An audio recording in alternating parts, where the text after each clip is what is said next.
تم پر رحمت کی جائے، اور اپنے پروردگار کی بخشش اور اس بہشت کی طرف لپکو جس کا عرض آسمان اور زمین کے برابر ہے، اور جو پرہیزگاروں کے لیے تیار کی گئی ہے، جو آسودگی اور تنگی میں اپنا مال اللہ کی راہ میں خرچ کرتے ہیں اور غصے کو روکتے اور لوگوں کے قصور معاف کرتے ہیں، اور اللہ نیکوکاروں کو دوست رکھتا ہے۔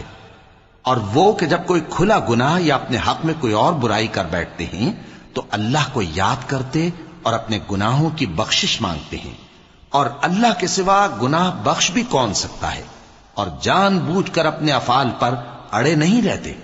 ایسے ہی لوگوں کا صلہ ان کے پروردگار کی طرف سے بخشش اور باغ ہیں جن کے نیچے نہریں بہ رہی ہیں، اور وہ ان میں ہمیشہ بستے رہیں گے، اور اچھے کام کرنے والوں کا بدلہ بہت اچھا ہے۔ تم لوگوں سے پہلے بھی بہت سے واقعات گزر چکے ہیں، تو تم زمین میں سیر کر کے دیکھ لو کہ جھٹلانے والوں کا کیسا انجام ہوا۔ یہ قرآن لوگوں کے لیے صاف پیغام اور اہل تقوی کے لیے ہدایت اور نصیحت ہے، اور بددل نہ ہونا اور نہ غم کرنا۔ اگر تم سچے مومن ہو تو تم ہی غالب رہو گے۔ اگر تمہیں زخم شکست لگا ہے تو ان لوگوں کو بھی ایسا زخم لگ چکا ہے، اور یہ ایام زمانہ ہے کہ ہم ان کو لوگوں میں بدلتے رہتے ہیں، اور اس سے یہ بھی مقصود تھا کہ اللہ ایمان والوں کو جدا کر دے اور تم میں سے بعض کو شہید بنائے، اور اللہ بے انصافوں کو پسند نہیں کرتا۔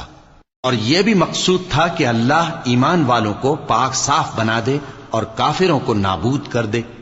کیا تم یہ سمجھتے ہو کہ بے آزمائش بہشت میں جا داخل ہوگے؟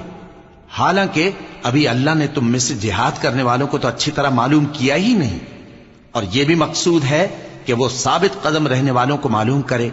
اور تم موت شہادت کے آنے سے پہلے اس کی تمنا کیا کرتے تھے، سو تم نے اس کو آنکھوں سے دیکھ لیا۔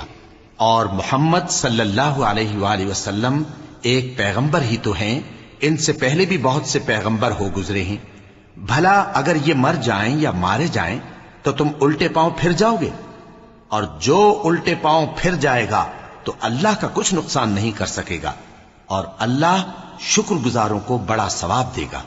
اور کسی شخص میں طاقت نہیں کہ اللہ کے حکم کے بغیر مر جائے، اس نے موت کا وقت مقرر کر کے لکھ رکھا ہے، اور جو شخص دنیا میں اپنے اعمال کا بدلہ چاہے اس کو ہم یہیں بدلہ دے دیں گے، اور جو آخرت میں طالب ثواب ہو اس کو وہاں اجر عطا کریں گے، اور ہم شکر گزاروں کو عنقریب بہت اچھا صلہ دیں گے۔ اور بہت سے نبی ہوئے ہیں جن کے ساتھ ہو کر اکثر اہل اللہ دشمنوں سے لڑے ہیں، تو جو مصیبتیں ان پر اللہ کی راہ میں واقع ہوئیں ان کے سبب انہوں نے نہ تو ہمت ہاری اور نہ بزدلی کی، نہ کافروں سے دبے۔ اور اللہ استقلال رکھنے والوں کو دوست رکھتا ہے۔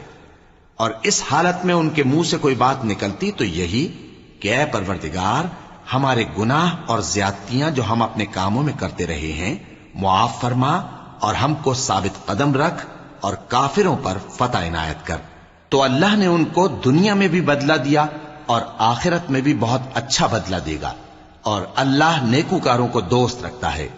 مومنوں، اگر تم کافروں کا کہا مان لوگے تو وہ تم کو الٹے پاؤں پھیر کر مرتد کر دیں گے، پھر تم بڑے خسارے میں پڑ جاؤ گے۔ یہ تمہارے مددگار نہیں ہیں بلکہ اللہ تمہارا مددگار ہے، اور وہ سب سے بہتر مددگار ہے۔